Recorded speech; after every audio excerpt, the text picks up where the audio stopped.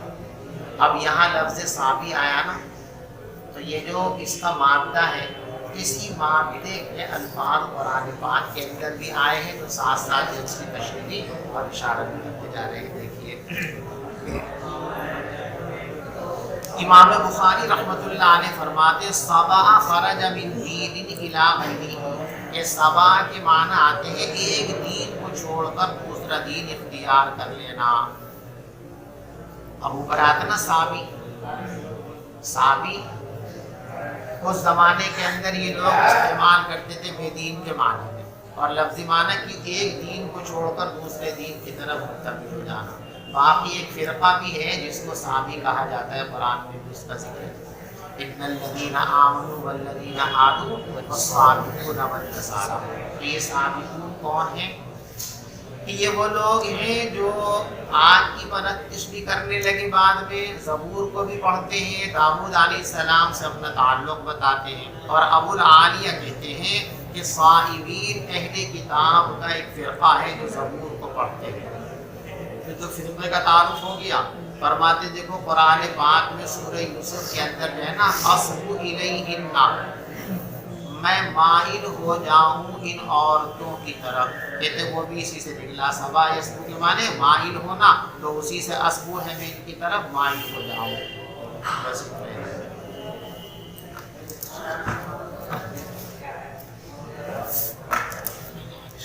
حضرت اگر کسی کو احتلام ہو گیا اور پانی موجود نہیں ہے تو کس طرح سے وہ تیمم کرے گا؟ بس اتنا سے تیمم کافی، یہ ہو گیا ہمارا اور اتنا وضو کا اتنا ہی وضو کا، تیمم دونوں کا یکساں ہے۔ وضو کے لیے جتنا تیمم ہے، جیسا تیمم ہے غسل کا تیمم بھی اتنا ہی اور ویسا ہی ہے۔ اور جو ناپاکی لگی ہے کپڑے پہ، جسم پہ، جی جو ناپاکی کپڑے پہ اور جسم دور کرنے کے لیے چونکہ آپ کے پاس کچھ نہیں، جب اس کو مٹی صاف کر رہے لہٰذا اس کو کچھ چھیڑ نہیں، پاک ہوگی۔ جب تک پانی نہیں ملے گا اس کو بھی پانی ہوگا۔ امام شافعی کے نزدیک تیمم طہارت ضروری ہے، تو کچھ لوگ تو باوجود ہیں جس نے تیمم کر لیا وہ امامت تھوڑی کرا سکتے ہیں۔ پڑھانے کے ابن عباس نے امامت کرائی تھی، طہارت ضروری ان کے ہے، نزدیک نہیں کرا سکتا، ہمارے نزدیک کرا، ہمارے نزدیک طہارت